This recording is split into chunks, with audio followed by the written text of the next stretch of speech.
স্বাগত ডিবিসি সংবাদে আপনাদের সাথে আছে হিমাদ্রি রাহাসাম। এবার জানাবো খবরের বিস্তারিত। জাতীয় ঐক্যমত্য কমিশনের বেশিরভাগ প্রস্তাবনার সাথে একমত রাষ্ট্র সংস্কার আন্দোলন, তবে 5টি বিষয়ে একমত নয় তারা, আর সুপারিশ করা হয়েছে 10টিতে। ঐক্যমত্য কমিশনের সাথে বৈঠক শেষে এই কথা জানান রাষ্ট্র সংস্কার আন্দোলনের প্রধান সমন্বয়ক হাসনাত কাইয়ুম। এ সময় দলটি কমিশনকে জানায় সংবিধান সংস্কারের ক্ষেত্রে দরকার গণভোট। এছাড়া জাতীয় নির্বাচনের আগে সংস্কারের পক্ষে মত দলটির। সকাল 9টার দিকে দলটির নেতাদের সাথে শুরু হয় কমিশনের বৈঠক। এদিকে কিছুক্ষণ পর ঐক্যমত্য কমিশনের সংস্কার নিয়ে সুপারিশ জমা দেবে বিএনপি, আর বেলা 2টায় সুপারিশ জমা দেওয়ার কথা রয়েছে জাতীয় নাগরিক পার্টি এনসিপির। এছাড়াও প্রস্তাবনা জমা দেওয়ার কথা রয়েছে সিপিবির। দর্শক, এ বিষয়ে আরও জানাতে সংসদ ভবনের এলডি হল থেকে আমাদের সাথে সরাসরি যুক্ত হচ্ছেন সহকর্মী সাব্বির রোজ। সাব্বিরের আগের বুলেটিন আপনি যেমনটি জানিয়েছিলেন যে প্রতিনিধি দল আসবে বিএনপির, সেখানে সালাউদ্দিনের নেতৃত্বে, তারা এখন পর্যন্ত আসতে পেরেছে কিনা এবং সুপারিশ কি হতে পারে সে বিষয়ে এখন পর্যন্ত আপনার কোনো কিছু জানার সুযোগ হয়েছে কিনা? ধন্যবাদ হিমাদ্রি।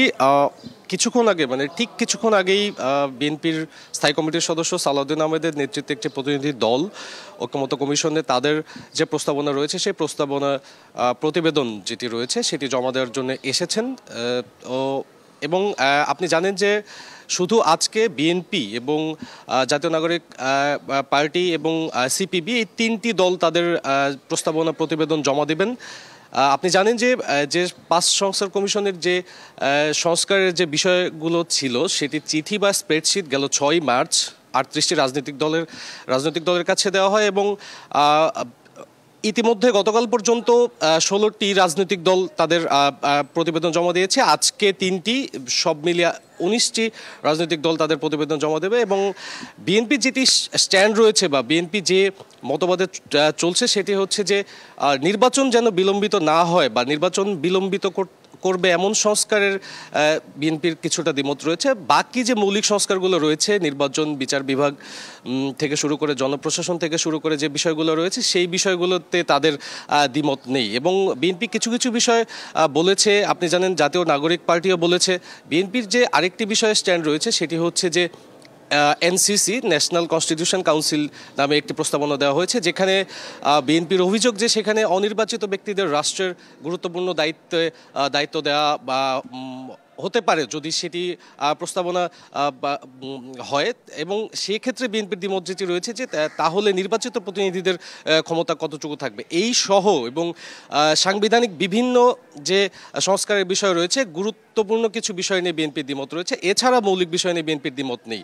এদিকে আপনি জানেন জাতীয় নাগরিক পার্টি বলেছে ভোটের বয়স সহ বিভিন্ন বিষয়। তো বিভিন্ন রাজনৈতিক দল তাদের যে প্রস্তাবনা রয়েছে, যে সুপারিশমালা রয়েছে সেই সুপারিশমালা দিচ্ছে ঐক্যমত্য কমিশনের কাছে এবং এর পরবর্তীতে সেই রাজনৈতিক দলগুলোর সাথে তাদের প্রস্তাবনার ভিত্তিতে বৈঠক অনুষ্ঠিত হবে। সেই বৈঠকের পরে সবার ঐক্যমতের ভিত্তিতে সিদ্ধান্ত নেওয়া হবে যে আসলে সংস্কারের কোন বিষয়ে উপনীত হওয়া যায়। তো বিএনপি আসছে, তাদের প্রতিবেদন দিয়েছে এবং আমরা পরবর্তীতে প্রতিবেদন শেষে যদি তাদের প্রতিনিধি দল কথা বলে তাহলে আপনাকে জানাতে পারবো। হিমাদ্রি। নিশ্চয়ই সাব্বির, আপনাকে ধন্যবাদ আমাদের সাথে যুক্ত হওয়ার জন্য। দর্শক, নিজেদের সংস্কার প্রস্তাব তুলে ধরার পর গণমাধ্যমে কথা বলছেন বিএনপি নেতা সালাউদ্দিন। আমরা এখন সরাসরি সেখানে যুক্ত হচ্ছি। মন্তব্যের কলামে দিয়েছি, হ্যাঁ নাতে দিয়েছি, দুদক 1 নম্বরে বলতে চাই তাদের স্প্রেডশিটে 20টি মতো প্রস্তাবনা ছিল, সুপারিশ ছিল। 20টার মধ্যে আমরা 11টাতে সরাসরি একমত, আর 7টা কি 8টাতে আমরা মন্তব্য সহ নীতিগতভাবে একমত। শুধুমাত্র একটি প্রস্তাবের মধ্যে আমরা ভিন্ন মত পোষণ করেছি মন্তব্য সহ, কারণ ওখানে একটা আইন সংশোধনের বিষয় রয়েছে আয়কর সংক্রান্ত। প্রশাসনের যে সমস্ত প্রস্তাবগুলো আমরা পেয়েছি প্রশাসন সংস্কার কমিশন থেকে, সেখানে আমরা প্রায় অর্ধেক বিষয়ে একমত। 26টার মতো প্রস্তাবনা ওখানে আছে, আর বাকি অর্ধেক বিষয়ে আমাদের মতামত আছে, মন্তব্য আছে। বিস্তারিত আলাপ আলোচনার মধ্য দিয়ে সেগুলো একটা জায়গায় আসা যাবে। তার মধ্যে একটি গুরুত্বপূর্ণ বিষয় হচ্ছে কর্মকর্তাদের, অফিসারদের সচিব পর্যায়ে পদোন্নতির জন্য বিভিন্ন স্টেজ থেকে বিদ্যমান এসএসবি ব্যবস্থা বাতিলের একটা সুপারিশ করা হয়েছে, যার সাথে আমরা একমত নই।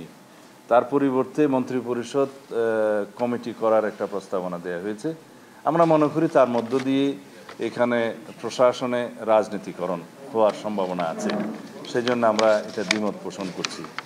আর একটা বিষয়ে প্রমোশনের ক্ষেত্রে প্রস্তাবনা যেটা দেয়া হয়েছে সেটা আদালতের একটি রায় আছে, সেই আদালতের রায় বহাল থাকা অবস্থায় ওই বিষয়ে আমরা কোনো মন্তব্য করতে চাইনি। এটা স্ট্যাটাস কো রাখাটাই আমরা বাঞ্ছনীয় মনে করি। বিচার বিভাগের ক্ষেত্রে প্রায় সকল প্রস্তাবের সাথে আমরা একমত, যেহেতু আপনারা জানেন যে আমরা আমাদের 31 দফা প্রস্তাবের মধ্যে বিচার বিভাগের পূর্ণাঙ্গ স্বাধীনতার জন্য অনেকগুলো প্রস্তাব আমরা ওখানে দিয়েছিলাম। তার মধ্যে অধস্তন আদালতের স্বাধীনতা নিশ্চিত করার জন্য অধস্তন আদালতের অধস্তন আদালতের নিয়ন্ত্রণ। ক্ষমতাচ্যুত হওয়ার আগে শেখ হাসিনার বিরুদ্ধে বাংলাদেশের শক্তিশালী বিক্ষোভ সম্পর্কে জানলেও এই বিষয়ে হস্তক্ষেপ করেনি ভারত, কারণ শেখ হাসিনার ওপর তাদের যথেষ্ট প্রভাব ছিল না। তাকে শুধু পরামর্শ দেওয়ার অবস্থানে ছিল দেশটি। শনিবার দেশটির পররাষ্ট্র বিষয়ক সংসদীয় পরামর্শ কমিটিকে এমন ইঙ্গিত দিয়েছেন ভারতের পররাষ্ট্রমন্ত্রী এস জয়শঙ্কর। দেশটির গণমাধ্যম দ্য হিন্দু কোনো সূত্র উল্লেখ না করে প্রতিবেদনে এসব তথ্য দিয়েছে। গণমাধ্যমটি জানায়, বাংলাদেশের অভ্যন্তরীণ রাজনীতিতে বাইরের শক্তির ভূমিকার কথা উল্লেখ করেন জয়শঙ্কর। বলেন, চীন শত্রু নয়, প্রতিদ্বন্দ্বী। এছাড়া মিয়ানমারের গৃহযুদ্ধ ও এ নিয়ে ভারতের প্রস্তুতির বিষয়েও আলোচনা হয়। সেই সাথে সার্ককে বাতিল করা হয়নি, তা স্থগিত আছে বলেও মন্তব্য করেন জয়শঙ্কর।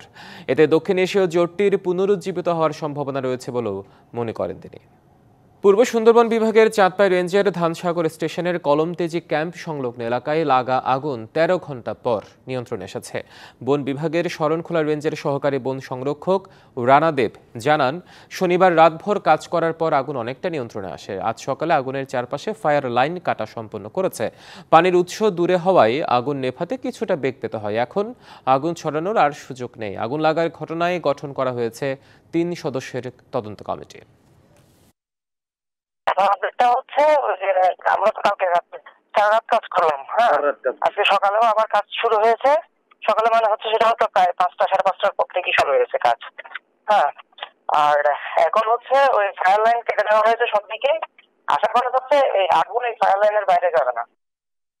নির্বাচনে প্রতিদ্বন্দ্বী হিলারি ক্লিন্টন ও কমলা হ্যারিসের নিরাপত্তা ছাড়পত্র বাতিল করেছেন মার্কিন প্রেসিডেন্ট ডোনাল্ড ট্রাম্প। বিবিসির প্রতিবেদনে বলা হয়েছে, এই দুজন ছাড়াও আরও কয়েকজন সাবেক কর্মকর্তা ও সমালোচকের ক্ষেত্রেও একই ব্যবস্থা নেওয়া হয়েছে। এছাড়াও সরকারি দপ্তরগুলোতে তালিকাভুক্ত ব্যক্তিদের প্রবেশাধিকার বন্ধে বিভিন্ন বিভাগ ও এজেন্সির কর্মকর্তাদের নির্দেশ দেওয়া হয়েছে। ট্রাম্প জানান, জাতীয় স্বার্থে এটা করা হয়েছে। ডিবিসির সংবাদে ছিল এখনকার মতো। ডিবিসির সঙ্গে থাকুন।